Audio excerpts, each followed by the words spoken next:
Welcome. In this short video, we'll walk you through the NC Flood Resiliency Blueprint Tools Action Plan Summary. Let's get started.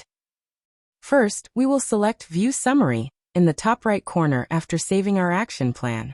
The pop-up window shown when leaving our Resiliency Action Plan details just indicates that any unsaved details are going to be deleted if we leave the page. Another way to access the Action Plan Summary is from Flood Risk Management's Add New Resiliency Action window by clicking the View Action Plan Summary button. Once we get to our Action Plan Summary, we will see a summary map with points. Some points are numbered, while others are not. The numbered points represent the ranked actions, with the corresponding number indicating the ranking score. The action displayed as a 1 is the highest ranking score out of all the actions, followed by 2, 3, and so on. All the resiliency actions outlined in the action plan are included in this map.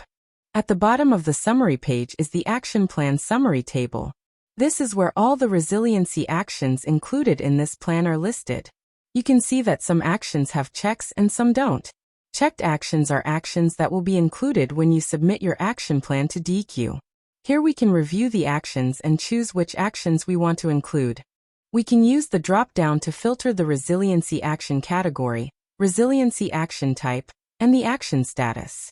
Here we can see the name of the actions, the category, action type, cost, number of funding sources, ranking score, risk and vulnerability score, implementation score, project benefits score, added value score, and project complexity score. We can click on each action's ranking score to view more details on how each category and related criteria were evaluated. Similarly, we can click on the project complexity score to review how each category and question is scored. We can delete actions from our action plan by selecting the trash can icon at the far right side of the table. The tool will ask us to confirm that we want to permanently delete the action before an action is deleted. The Action Plan Summary dashboard also has an overview of resiliency actions by category types to see how the actions are distributed by category.